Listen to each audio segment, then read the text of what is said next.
Hyderabad Suchitra circle కి ఒక విశేషం. మీ లలిత జ్యువెలరీ సుచిత్ర సర్కిల్ కి వచ్చేసింది. ఆగస్ట్ 18న బ్రహ్మాండమైన ప్రారంభోత్సవం. Lalitha jewellery, A block, green park avenue, Suchitra road. మీ లలిత జ్యువెలరీలో ధరలు చెక్ చేయండి. డబ్బులు చాలా చాలా ఆదా చేస్తారు. డబ్బులు ఎవరికి ఊరికే రావు. ప్రభుత్వ భూమిని చెరబట్టారు, నకిలీ పత్రాలు సృష్టించారు, అంతా పక్కగా ఉందని నమ్మించారు. గాల్లో మేడలు కట్టి పేదలకు అమ్మేశారు. ఇప్పుడు అధికారులు వచ్చి నిర్మాణాలు కూల్చేయడంతో బడుగులు రోడ్డున పడ్డారు. నిజామాబాద్ నడిబొడ్డున జరిగిన దగా పర్వంపై ఓ రిపోర్ట్. నిజామాబాద్లోని భారతీరాణి కాలనీలో అక్రమ నిర్మాణాలను రెవెన్యూ అధికారులు కూల్చేశారు. బంధం చెరువు శిఖం భూమిలో అక్రమ నిర్మాణాలు చేపట్టారని 28 ఇళ్లను పడగొట్టారు. తమ వద్ద పట్టాలున్నాయని నిరుపేదలు చూపిస్తే అవన్నీ నకిలీవని తేల్చారు అధికారులు. మాకు ఇది పట్ట భూమే కొనుక్కోని అని చెప్పిండ్రు. కొనుక్కున్నాం మేము. మన ఎంత 1,50,000 కొన్నాము. మళ్ళీ తర్వాత పట్టాలు ఇచ్చిర్రు. పట్టాలు ఇచ్చేవి కూడా మేము అన్నాం మీరు డూప్లికేట్ పట్టాలు అని అన్నాం. లేదా మా వాళ్ళు ఉంటే కానీ ఏంది, మేమున్నాం కదా, మా ప్రభుత్వం నడుస్తుంది, మేమున్నాం కదా, మేము ఏదానికి నిలబడతాం అన్నట్లు మాట్లాడిండ్రు. ఇప్పుడేమో నష్టము. ముంగట గులగొట్టుకొని పోయినా కూడా వాళ్ళు సపోర్ట్ చేయలేరు. ఒక్కోలన్నా నాకు ఇంటిమేషన్ కూడా ఇవ్వలేదు. నిన్న 5th టౌన్ లో అప్లికేషన్ పెట్టిన ఓళ్ళు అమ్మినంటే ఇక్కడ దొంగలే ఉన్నా సార్. ఈ దొంగ మూట అన్నది మొత్తం బయటపడాలి సార్. అసలు విషయం ఏంటంటే భారతీరాణి కాలనీలో బందెం చెరువు 23 ఎకరాల విస్తీర్ణంలో ఉంది. చెరువు చుట్టూ కాలనీలు పుట్టుకురావడంతో స్థానిక నేతల కన్ను శిఖం భూమిపై పడింది. దీంతో అనుచరులతో కబ్జా చేయించి ప్లాట్ నంబర్లతో సొంతంగా పత్రాలు సృష్టించారు.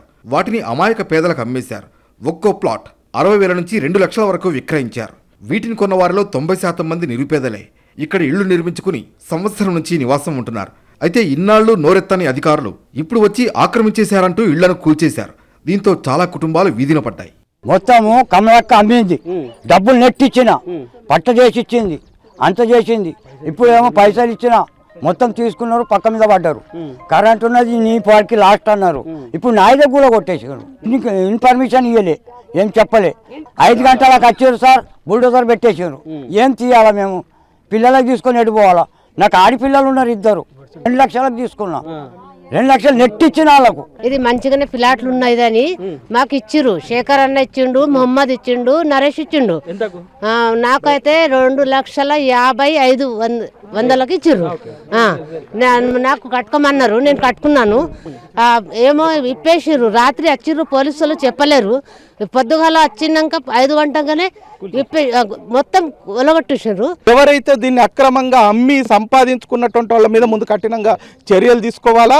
పేదోళ్ళ ఆస్తుల్ని నష్టానికి నష్టపరిహారం ఇవ్వాలా, వాళ్ళకి పట్టాలు ఇవ్వాలనేటువంటిది కోరుతా ఉన్నాం. గతంలో అధికార పార్టీగా ఉన్నటువంటి మేయర్ శేఖర్ ఉన్నాడు. ఆయన అనుచరులు ఇక్కడ ప్రతి గల్లీకి ఒక 3-4 పెట్టుకున్నారు. ఆ 3-4 ఆసరా చేసుకొని ఇట్లాంటి పట్టాలు ఇక్కడనే కాదు, ఈ నిజామాబాద్ పట్టణంలో చాలా మందికి ఈ రకంగా అమ్మకాలు జరిగినాయి, అక్రమంగా సంపాదన జరిగింది. అట్లాంటి వ్యక్తులందరినీ బయటకు తీయాలనేది మేము కోరుతా ఉన్నాం. నకిలీ పత్రాలు సృష్టించి మోసానికి పాల్పడ్డ వారిపై బాధితులు స్థానిక పోలీసులకు ఫిర్యాదు చేయగా 4 కేసులు నమోదు చేశారు. మరోవైపు అరసాపల్లి, సారంగపూర్ చెరువు శిఖంలో అక్రమ కట్టడాలపై కూడా చర్యలు తీసుకోవాలని కోరుతున్నారు స్థానికులు. అలాగే నిరుపేదల్ని మోసం చేసిన ఘరానా నేతల్ని కఠినంగా శిక్షించాలని డిమాండ్ చేస్తున్నారు.